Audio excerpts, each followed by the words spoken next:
I was 16 years old when I made the biggest mistake of my life. At the time, I thought I was just chasing a rumor, a weird signal, a hidden relay, a ghost server bouncing through half of Europe like it didn't want to be found. I thought maybe it was ransomware, maybe military traffic, maybe one of those dark web fairy tales teenage hackers tell each other to sound dangerous. I was wrong, because 3 hours later, alone in my bedroom with cheap headphones, cold instant noodles, and a laptop my mother thought I only used for school, I opened a folder that should not have existed. And inside it was a video file labeled in Russian, for emergency succession, only I clicked it.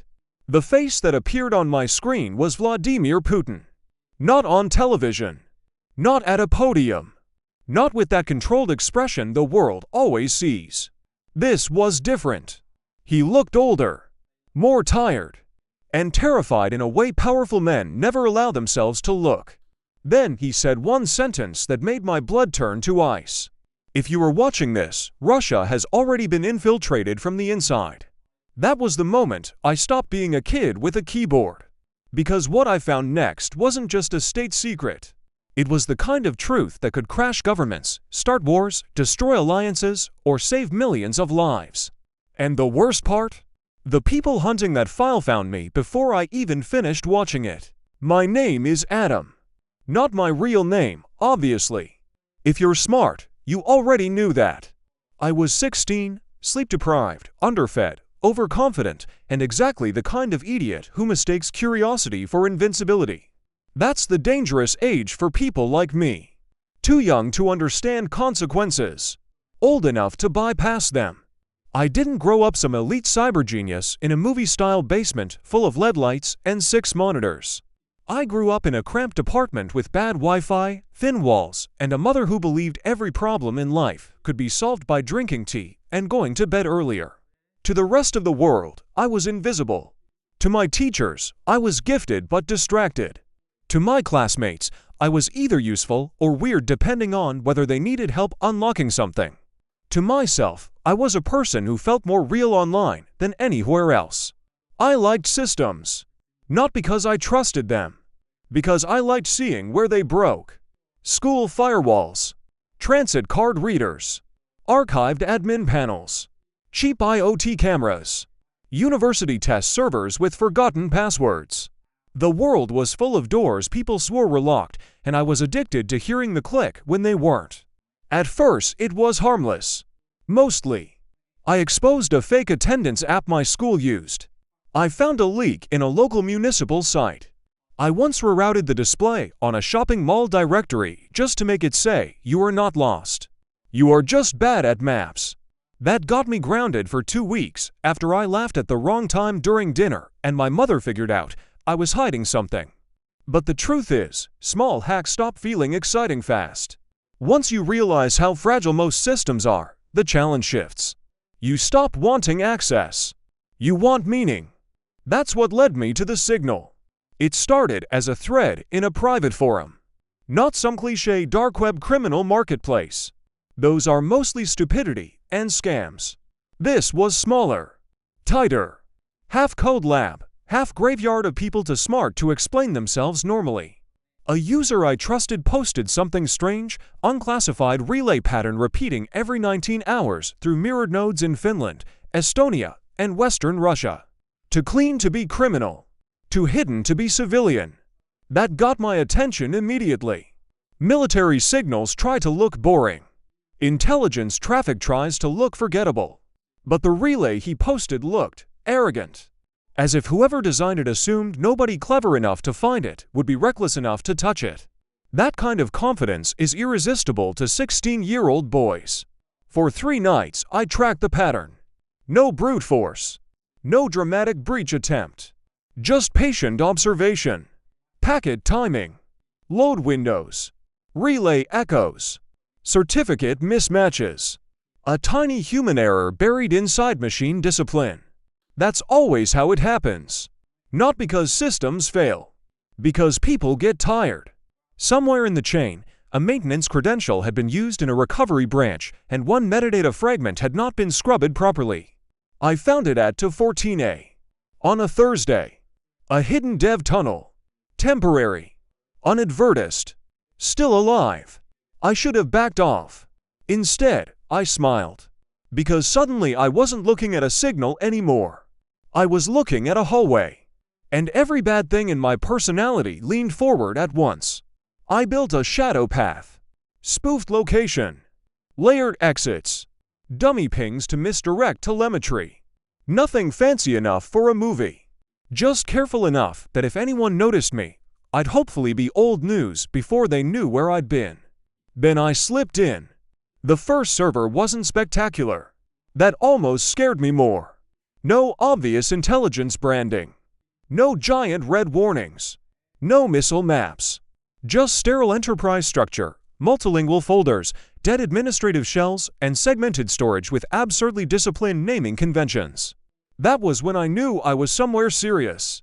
Real power never looks dramatic on the inside. It looks organized. I kept moving. One layer. Then another. The deeper I went, the stranger it became. There were language clusters. Biometric archives. Routing logs. Briefing mirrors. Secure media caches. And nested beneath all of it a partition so isolated, it looked less like security and more like fear. The access gate used a device trust handshake. That should have ended me. But some exhausted, overworked, catastrophically important person had left behind a synchronization token in a rollback directory tied to a machine profile. I remember actually saying no way out loud in the dark. Because the machine profile had a label. Not a user name. Not a service tag. A location tag. Novogaryovo private mobile node. Even at 16, I knew what Novogaryovo was. One of Putin's residences. My hands went cold.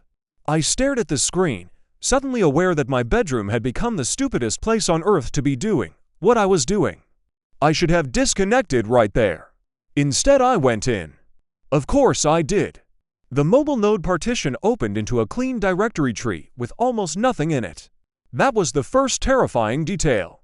If this had been an ordinary secure government machine, it would have been cluttered with the digital dust of human work drafts, temp files, duplicate folders, random forgotten exports. Useless snapshots. But this was curated. Sparse. Personal. The kind of machine where every file mattered. There were only 11 visible items. 3 encrypted containers. 2 briefing decks. 1 contact mirror. A secure notes file. A travel shell. A dead archive. And 1 folder named Sever North. Or maybe the North. Inside it was a subfolder for emergency succession only. I stared at that name for a long time. Not because I understood it. Because I didn't. Succession. Emergency succession? On Vladimir Putin's private mobile node. The world knows Putin as a man who projects continuity, control, command. His official biography traces a line from Leningrad-born law graduate to intelligence officer to Russia's long-dominant leader. Men like that do not casually leave succession folders on personal devices. Unless the thing inside terrifies them more than being seen planning for after themselves. I opened it. There were 7 files. 3 text documents. 2 encrypted media bundles. 1 directory marked auth keys, last resort. And the video file. Watch first. My pulse was so loud, I could hear it over the laptop fan. I clicked. The video opened instantly, as if it had been compressed for fast retrieval, not archival safety. Putin appeared on screen. No flags. No desk. No polished state setting. Just a dim room, close camera angle, and his face filling the frame. Older than television. Wearier than photographs. And carrying the unmistakable look of a man speaking not to the public, but to whoever remains when trust is gone. Then he said, "If you are watching this, Russia has already been infiltrated from the inside." I stopped breathing. He looked directly into the camera and continued. "This message is not for the press, nor for the military, nor for foreign governments. It is for the individual who must decide whether the state still belongs to itself." My heart was pounding so hard it hurt. I leaned closer. That was when my internet connection flickered once. Only once. But enough. Just enough for a tiny alert to flash in the corner of one monitoring panel I'd forgotten was still open. New trace vector detected. I stared at it. It stared back.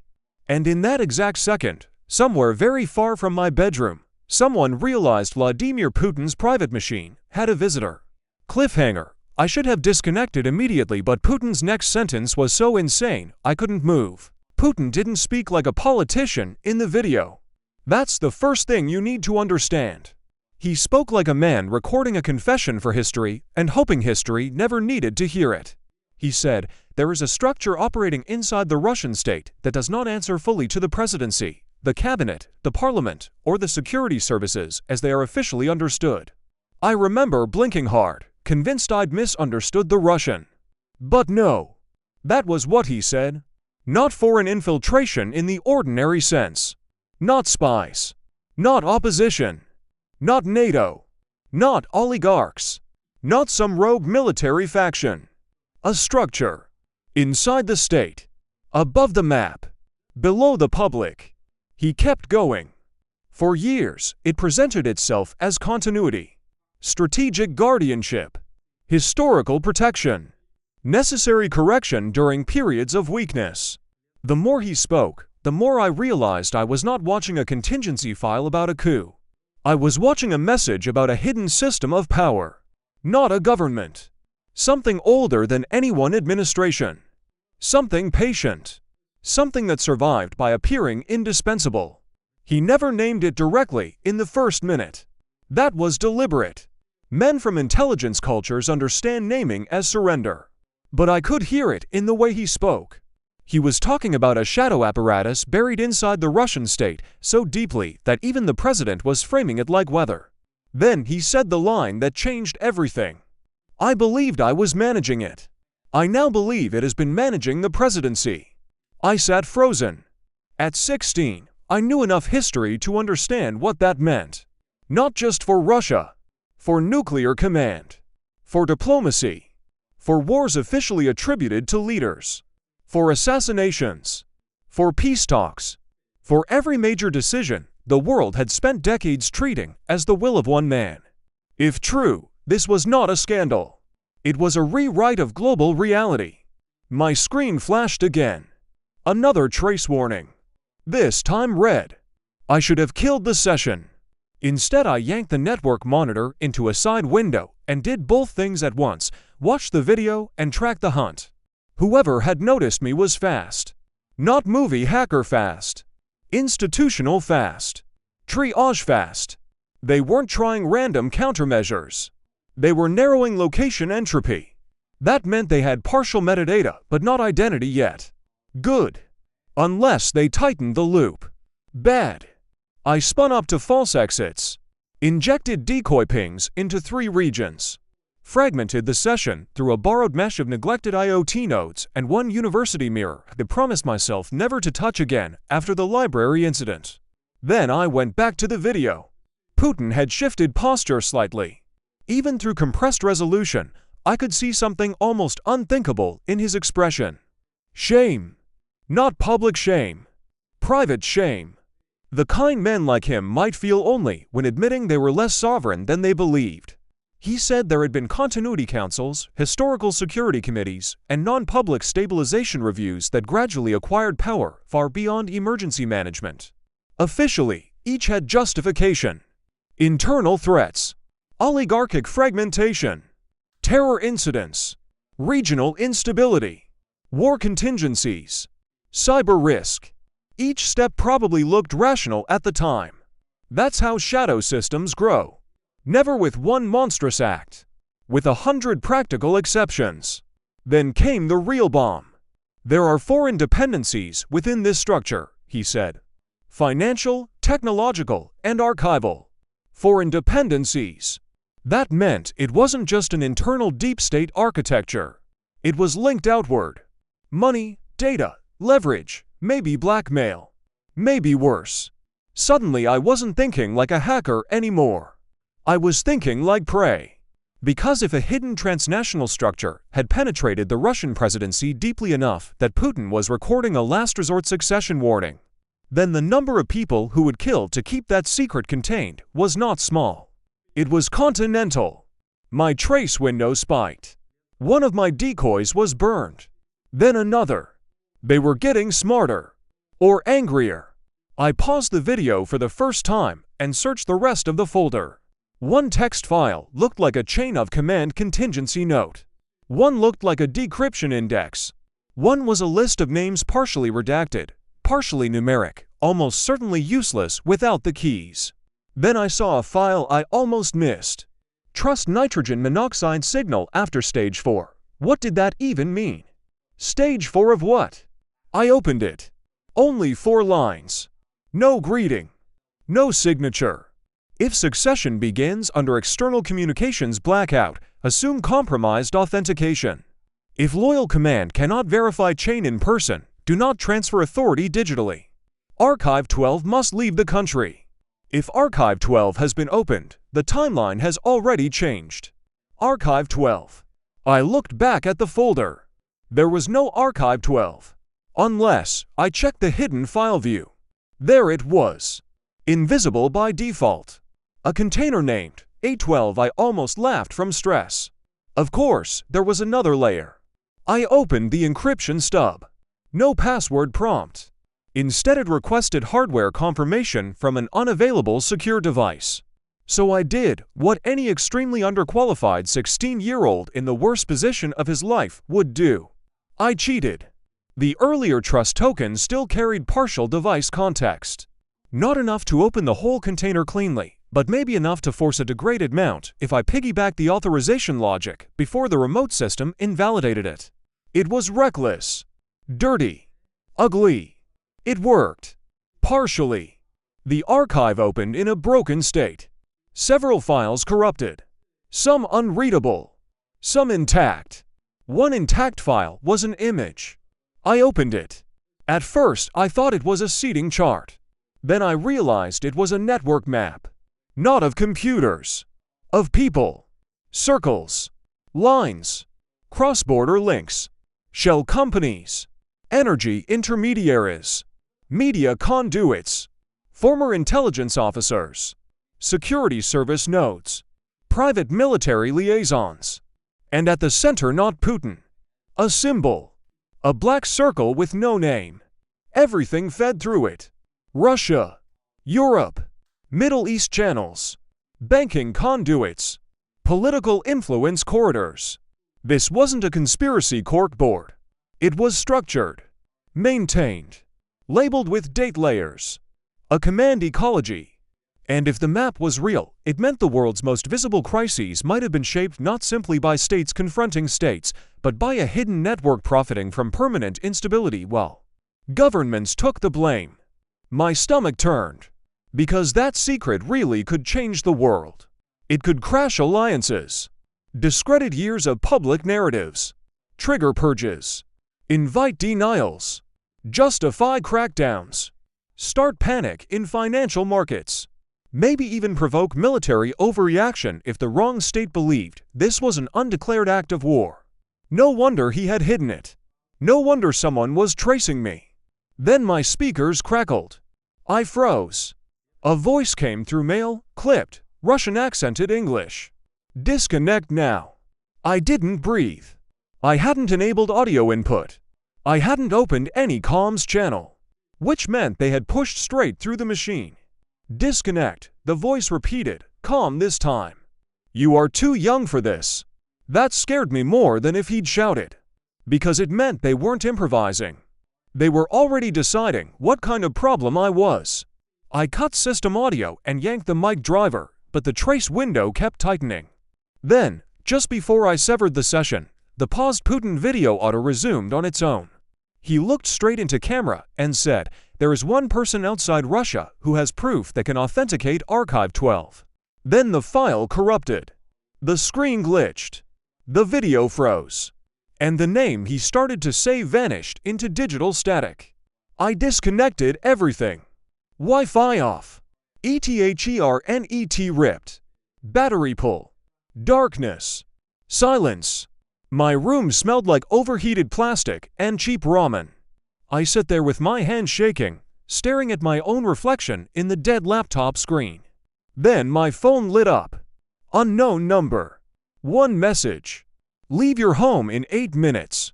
Take only the drive. Trust the girl in the red jacket. I had told no one where I lived. Cliffhanger. When I looked out the window, there was already a black car parked across the street. There are moments when your life splits in two so violently you can feel the scene. Looking back, this was mine. Before that text, I was still pretending I had options. Call the police. Wake my mother. Destroy the drive. Run to a friend's place. Tell myself maybe it was a prank. Then I looked out the window and saw the black car. Engine running. Lights off. Parked too neatly. Wrong kind of stillness. And all my teenage fantasies about hacking evaporated at once. This was not a game. Not clout. Not a story for a forum. This was the kind of situation adults build their entire personalities around avoiding. I moved fast after that. Grabbed the external drive. Copied what I could from volatile memory to a burner stick. Deleted obvious logs. Wiped visible caches. Broke the laptop SSD with a screwdriver because I'd seen one tutorial too many and suddenly hoped one of them had been right. Then I stood in the dark hallway outside my mother's room and froze. That part never makes it into cool stories. The hesitation. The guilt. She was asleep 3 meters away, and I already knew that if I woke her, I might ruin her life. If I didn't wake her, I might be leaving her undefended. So I did the cowardly thing or the merciful thing, I still don't know which. I wrote one sentence on paper. Emergency. Stay with Aunt Lydia. Do not answer unknown calls. I'm sorry. Then I left through the back stairwell. The night air hit like cold water. I kept waiting to hear footsteps, doors, a shout, anything. Nothing. That was worse. Because trained people don't chase until they know where you'll run. I cut through 2 alleys, crossed a tram line, vaulted a low fence, and made it to a narrow service street where I stopped under a broken sign and tried to breathe like a person instead of a machine failing gracefully. That was when I saw her. Red jacket. Standing under a pharmacy light. Maybe 17. Maybe older in the face. Dark hair tied back. Hands in pockets. Watching me like she'd already decided I was slower than expected. I hated her instantly. Not because she looked dangerous.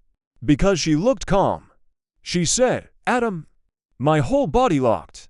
I did not answer. She rolled her eyes. That's not good. If they get here first, your dramatic silence won't matter. How do you know my name? How do you think? That's not an answer. No, she said. It's time management. Then she stepped aside and pointed to a scooter parked in shadow. You can come with me now, or you can get taken by whichever side parked the car outside your building. Whichever side. That made her expression change a fraction. Yes, she said. That should worry you. I almost ran. Maybe I should have. But there was something in her tone I recognized, not trustworthiness, exactly. More like familiarity with panic. She didn't sound like someone improvising. She sounded like someone already late. What's on the drive? She asked. I tightened my grip without meaning to. Good, she said. You still have it. Who are you? A friend of a friend. That's movie dialogue. Yeah, she said. And your life is going great so far. Then headlights turned slowly into the far end of the street. Not fast. Not loud. Just arriving. Her face hardened instantly. Decision time. I got on the scooter. No heroism.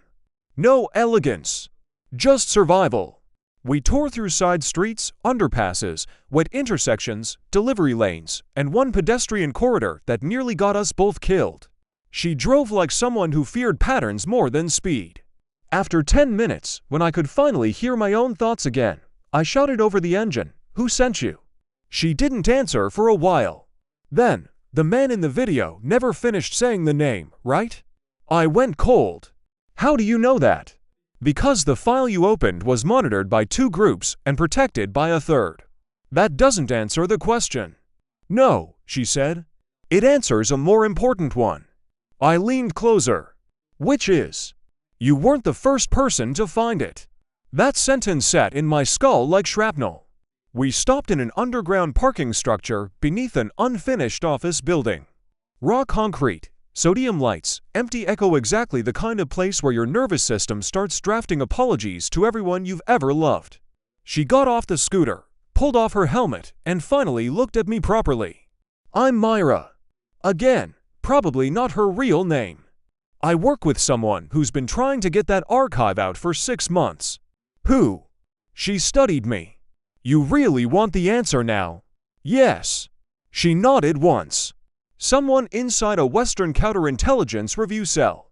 Someone who thinks the file proves that key state conflicts over the last decade were manipulated by a non-state hybrid network feeding off both Russian and Western power structures. I stared at her. That's impossible. She shrugged. So was you reaching Putin's laptop? Fair. She asked to see the drive. I refused. That surprised her, which made me trust her slightly more. Good liars expect obedience. She said, okay? Smart. Keep it. Then she told me the secret in plain language, and that was the moment the scale became real. Archive 12, she said, was believed to contain proof that a transnational covert consortium had spent years engineering instability not to serve one country, but to keep multiple governments dependent on emergency power, intelligence secrecy, sanctions flows, energy disruption, covert procurement, and fear-based politics. Not left. Not right. Not east. Not west. A parasite class living above the map. If authentic, the archive wouldn't just embarrass Russia. It would implicate people in several countries who publicly acted like enemies while privately benefiting from the same machinery of crisis. I said, that would collapse everything. Yes. Then why would Putin record that? She took a long breath. Because maybe even he realized too late he wasn't at the top of the structure he thought he controlled. That line echoed the video so precisely it made my skin crawl. Before I could ask more, her phone buzzed once. She checked it and swore. What? They found the scooter route faster than expected. How? She looked at me. You touched a private presidential node and asked how. Again, fair. We moved up 7 floors into the skeleton of the unfinished building. Whined through open concrete. City lights beyond rebar and glassless frames. Somewhere below, engines idling. Myra knelt by a support pillar and pulled out a small rugged laptop from a hidden bag I would never have found in a million years. That's when I realized she wasn't just a courier. She was technical. Good technical.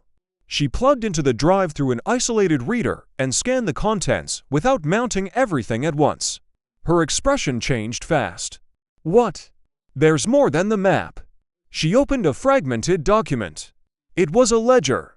Not money totals exactly, more like exchange events. Dates, code names, operation tags, media influence spikes, asset protection protocols, narrative compensation windows, electoral turbulence scores, energy corridor disruptions. The thing read like an accounting sheet for human instability. And one line, half corrupted but legible enough, made my stomach drop. Regional conflict maintenance preferable to decisive resolution. Preferable. Not tragic. Not inevitable. Preferable. Because decisive peace is bad for people whose wealth and power depend on emergency. That was the secret. Not just that powerful people were corrupt. The world already knows that. The secret was that a hidden architecture may have been preserving conflict as a business model while nations bled in public. Myra whispered, "Oh my God." I asked, "Can we prove it?" She looked at the screen. Maybe. If the authentication keys are real. If the external witness is alive. If you didn't bring a kill trace into my life. Then a laser dot appeared on the concrete beside my shoe. We both saw it at once. No dramatic music. No scream. Just recognition. Sniper. Myra slammed the laptop shut and tackled me sideways as the first shot cracked through the open structure. Concrete exploded where my head had been. And suddenly whoever wanted Archive 12 had stopped caring about discretion. Cliffhanger. As we crawled behind a load-bearing wall, Myra shouted the one sentence that changed my understanding of everything. Those aren't Russians. The second shot came lower. Not a warning. An adjustment.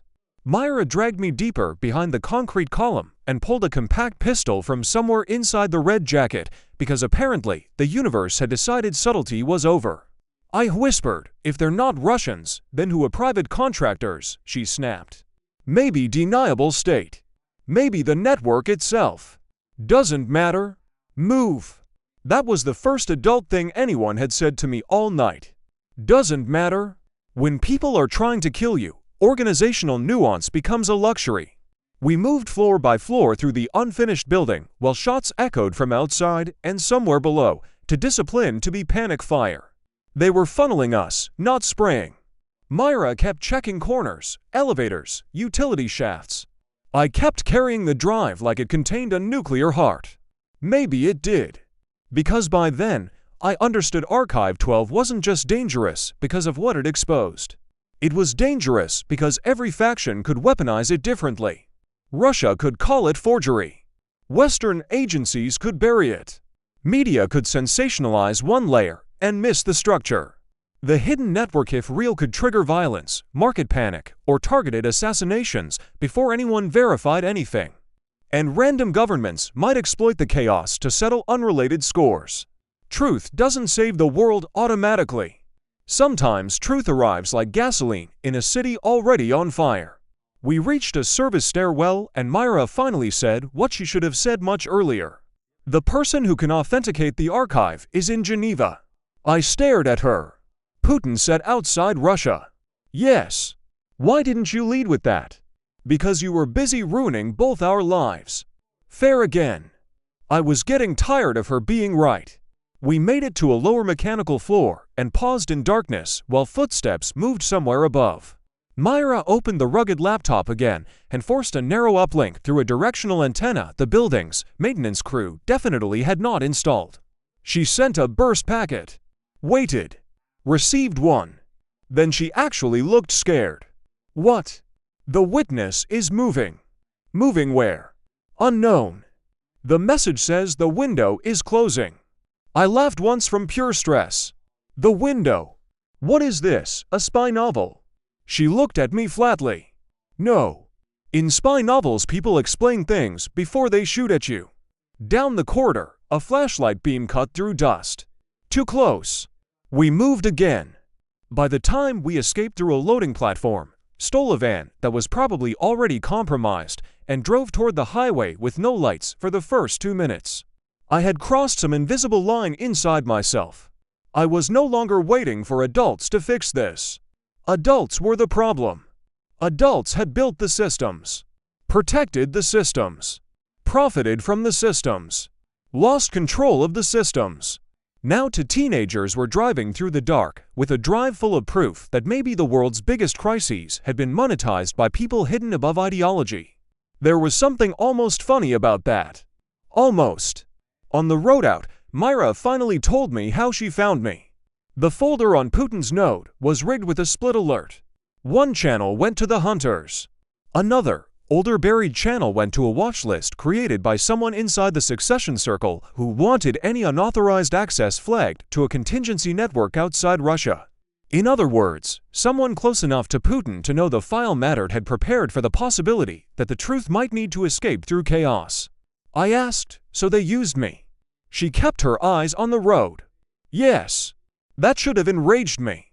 Instead, weirdly, it calmed me. Because being used meant I mattered. And mattering meant the secret was real enough for someone to gamble a nation on. At dawn, we reached a safe apartment above an auto shop near the border. Dusty curtains. Stale coffee smell. Mattresses on the floor. One radio. 3 dead bolt locks. The kind of place built for disappearing, not living. There was already someone waiting inside. Older man. Gray sweater. Teacher face. Eyes too sharp. Not military. Not flashy. Exactly the kind of person you'd overlook in a train station and regret forever later. He introduced himself as Leonid. Probably also fake. He looked at me once and said, "You're younger than I hoped." That irritated me enough to restore my pulse. He reviewed the drive for 11 minutes in total silence.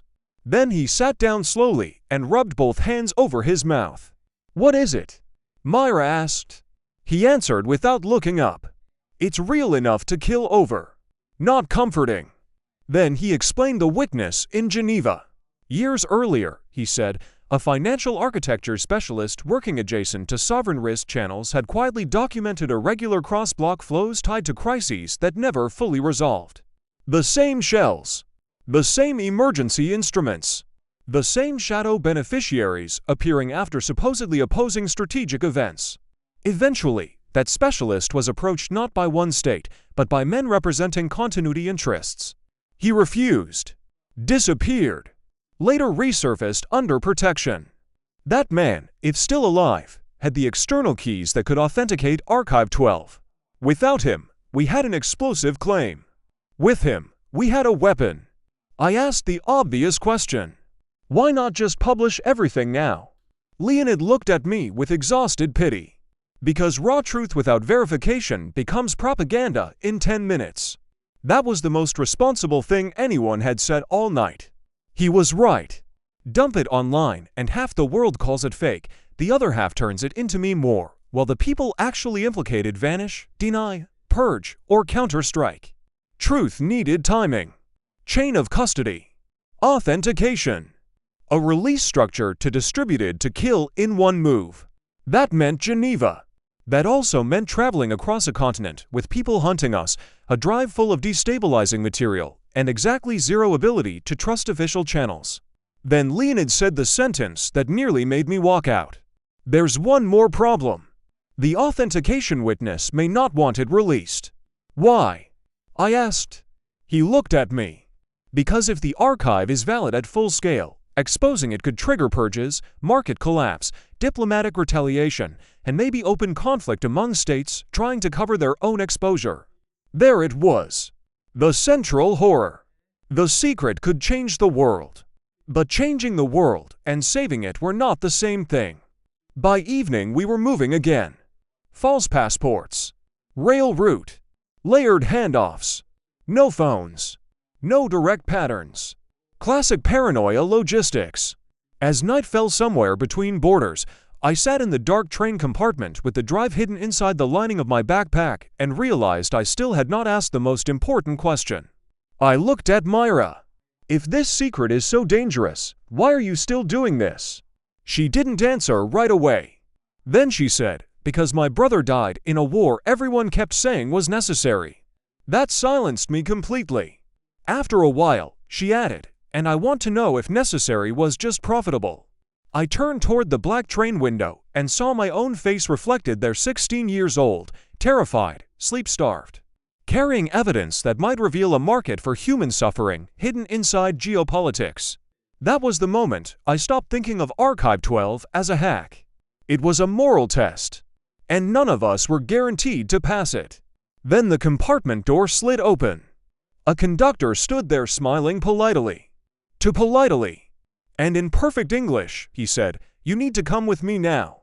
The Swiss authorities would like to help." Leonid reached for nothing. Myra went still.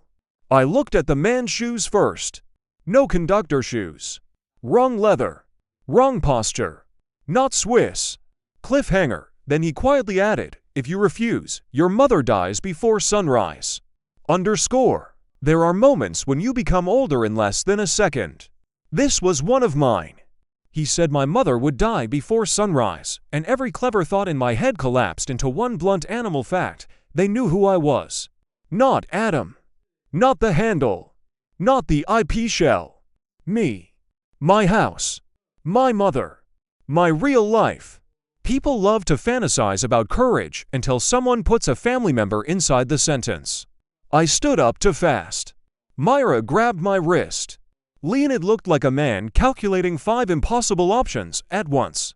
The fake conductor smiled slightly. Not because he enjoyed it.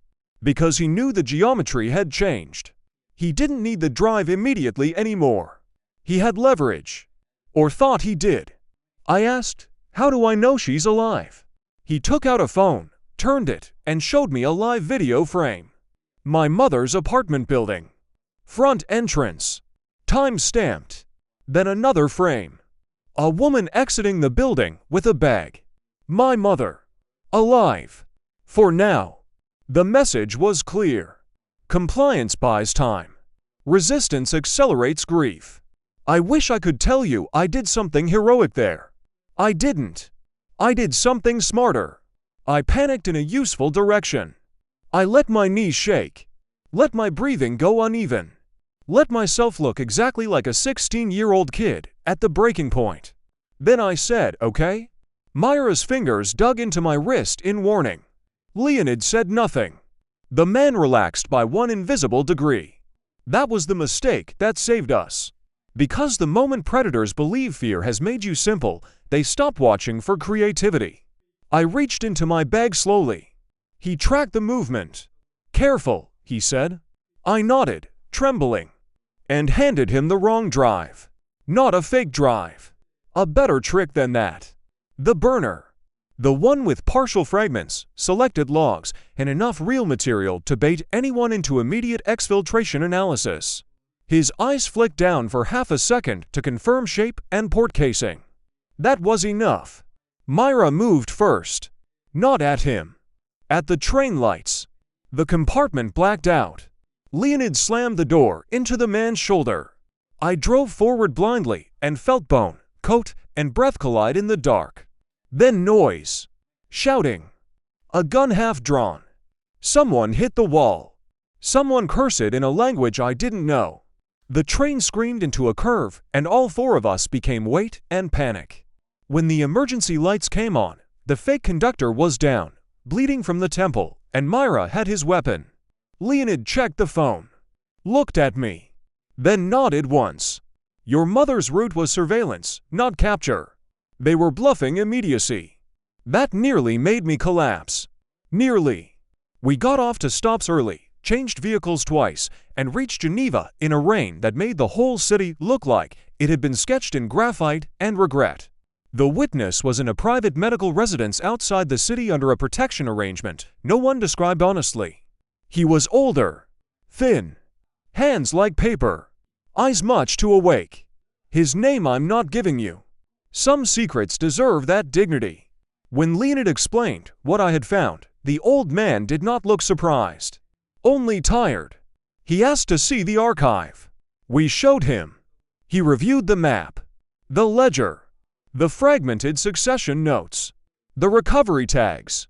Then he closed his eyes and whispered, he kept more than I feared. Is it real? Myra asked. He opened his eyes. Yes. I didn't feel triumph when he said that. I felt dread. Because once something becomes verified, it stops being theory. It becomes consequence. He explained the black circle network in terms simple enough even my wrecked brain could follow. It was not one organization. That would have been easier. It was a persistent consortium of overlapping interests: security brokers, financial actors, disinformation contractors, energy intermediaries, political fixers, former intelligence figures. Deniable logistics channels linked not by ideology, but by shared profit from prolonged instability. Their greatest strength was that they could wear national flags during the day and private incentives at night. When two states fought publicly, people assumed someone must be winning. Often, he said, the real winners were the ones billing both storms. That was the secret. Not that governments lie. Everyone knows that. The secret was that entire crises may have been extended, redirected, or prevented from ending decisively because unresolved conflict generated money, power, secrecy, and emergency authority for the same hidden class across multiple systems. I asked, then why would Putin save this? The old man looked at the rain on the window.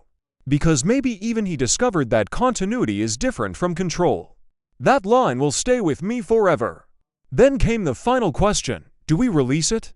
Not can. Do. Leonid wanted a distributed legal media intelligence handoff. Myra wanted maximum redundancy and public insurance. The old man wanted stage disclosure with authenticated fragments first, then network exposure. And i.e. the 16-year-old idiot who had opened the wrong folder at 2A. Realized my vote mattered because without me none of them would be in that room. I said, if we dump everything, they call it a forgery and disappear. Leonid nodded. If we bury it inside governments, it vanishes. Myra nodded. If we go too slowly, they start killing everyone connected. No one nodded. Because that was simply true. So we built the release the way explosives experts defuse bombs, not by rushing, not by freezing, but by making it impossible for one cut to kill the whole thing. Authenticated fragments went first. Not the whole archive. Enough. The network map. One ledger segment. Part of the succession warning. Independent cryptographic proof from the witness. Distributed to multiple investigative groups in different jurisdictions, hostile to each other enough that coordinated suppression would be difficult. Then backups. Then dead man releases. Then timed legal packets. Then mirrored media escrow. Then a final public key structure that would open wider if any of us disappeared. The world changed before the full truth even landed. Markets jolted. Governments denied. Commentators screamed. States accused rival states of fabrication. Emergency hearings began. 3 senior officials in different countries resigned within 48 hours.